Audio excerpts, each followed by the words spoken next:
parce que moom it di Babacar Touré dañ koy gis lu bëri yoon en tout cas bokk na ci journaliste yi nga xamante ni soobu nañ bu baax a baax ci loolu ñuy woowee l'affaire Sweet Beauté nga xam ni moom moo jotelee Ousmane Sonko di leader politique bu PASTEF ak ki nga xam ni moom moo di Adji Sarr tey man je vais pas y aller à quatre chemins dama naan la dossier bi ñu xoolee 2 mars ak léegi lan ngay wax 2 mars 2021 ak léegi da nga naan dossier bi dañ ko classé sans suite nañ ko def non-lieu wala nañ continuer poursuite yi. Babacar loolu c'est une très bonne question j'ai envie que tu répondes d'abord s'il te plaît. à Khadija après nga ñëw ci Khadija dafa ne. lu tax ma intéressé wu ci dossier bi. oui la plupart lu tax ma ciy nekk tout le temps. voilà dafa sax ci parce que dafa di loo xam ne dafa ma tiital. dafa di loo xam ne pour la première fois ma gis ku xam luy caserne militaire ay sénégalais yu yoru lu dul ay xeer. ñu song caserne militaire xam nga caserne militaire mooy lan. boo ko songee gendarme yi ils ont l'autorisation les militaires ils ont l'autorisation de tirer à vue. fi nga xam ne fa la gànnaay yu gën a bon ci Sénégal. caserne Samba Diéry Diallo. ay nit attaqué ko ne na génn wala ñu dee fii ak yéen parce que dama gis ce qui devait venir li naroon ñëw dama ko gisoon. l'histoire c'est d'abord li nga xam ne da nga ko dund boo ko gisee muy ñëw. boo nekkee nit ku intelligent da nga koy prévenir dama dund crise Casamance bu ma nekkee xale. Côte d'Ivoire je suis allé à Abidjan 3 jours avant le coup d'état la ca topp ba keroog guerre ba déclenché laa dellu si Sénégal su ma gisee étincelle yu mel noonu di ñëw Sénégal sama devoir mooy ma intéressé wu ca loola ma artu 2 février pas 2 mars 2 février 2021. la yëf yi commencé. 3 février. dans la nuit du 2 au 3. mais ñun moom presse bi les écoles voilà les écoles la ñu gis. le 5 ngeen ko yëg. dans la nuit du 2 au 3 am ngeen benn journaliste boo xam ne fii la nekk 2STV bu nekkoon fii ci plateau bi ma interpellé ko naa ko wax loo xam ne moom moo doon nekk le premier journaliste buy xam ci affaire yi. mais dañ ko ci interpellé mu waaf xamul lu ñu ko doon doy. c'était pour l'alerter wax ko ni yii mooy ñëw. kàlla fii ba tey. bu jàkkaarloo bu ma toogoon fii ma wax ko dina xam li may wax lan la. mais puisque nekku fii dama koy bàyyi. li tax ma intéressé aussi. Moussa Sène la waafkat la. c'est que dama xam ni. doomi aadama mën nga dindi lépp ci moom sauf l'espoir. ab révolution kenn du ko rey mën nga rey révolutionnaire mais révolution doo ko rey. kii nga xam ne tey moom la ñu tuumaal espoir la. kii nga xam ne moom la ñu tuumaal moo xam lu ñu yaakaar ci moom dana ko def ak du ko def révolutionnaire la. te ñu bëri ñoo jël seen lépp bàyyi ko pour wéeru ci moom. bu ma gisee ni lu ñu jël bu ko teg ci deram ma xam ne man amoon naa ay information am na lu ma xam ci loola. su ma ko waxul du ma gor te Sénégal bu màbbee damay bokk ci responsable yi. moo tax dès le 6 février 2021. boobu nekk moon fii sax Dakar Casamance laa nekkoon ma daw dugg ci àll jibeloor bi benn forêt. ma def vidéo expliquer sénégalais yi ne leen viol amu fi li ma ragalal Sénégal mooy insurrection li ma ragalal Sénégal mooy participation à une manifestation non autorisée li ma ragalal Sénégal mooy doomu Sénégal ñu dee ak ñu loru ci yëf yi ma ne leen dem leen def leen ci ndànk parce que lii la conviction même des enquêteurs mooy lii amul viol.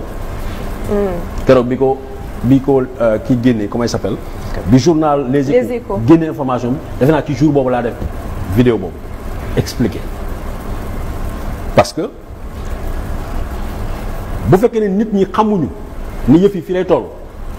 nit ñi gis nañu ab nit boo xam ne je l'ai nommé Mamour Diallo bu xalaat ni li ko dal ci adunaam postam bi mu ñàkk ab doomi aadama moo ko ñàkkloo dafa wax ñëpp ni waa ji dinaa ko noppiloo. dinañ ñëw ci loolu mais pour répondre à ma question de tout à l'heure may laan le xam nga yow gis nañ say position depuis le début tey buñ doon wax dossier bi ban suite lañ ko war a jox suite bi ñu ciy def rek selon vous suite bi du lenn lu dul classement non passé nañ classement non lieu parce que bu ñuy wax classement dafay fekk mu jógee ci policiers yi wala ci gendarme yi muy ñëw ci procureur mooy classé sans suite procureur Serigne Bassirou Gueye moo mënoon a éviter Sénégal moo yëpp yu ñu am parce que xamul na ci lu bari mais xam na ni élément d'enquête yu ñu ko jox amul ci lenn loo xam ne mën na ci toppee Ousmane Sonko mu ne ok dossier bi nangu ko sax daf ko nangu ci section de recherche parce que gendarme yi pareguñu parce que bu ñu jàppee Sidi Ahmed Mbaye bu ñu leen auditionné ñu gis ni ay na ay éléments yoo xam ne xalaat nañ ni complot la dañ leen war a placer tout de suite en garde à vue. xanaa caaxaan bu leen jàppoon garde à vue. dañu am information. du ca lépp du ca xëy na caaxaan taxul 14 personnes dee. réew mi tàkk caaxaan jaxasoo. caaxaan rek a tax te lii dossier bi dara mënu ci génn gis nga Maham Diallo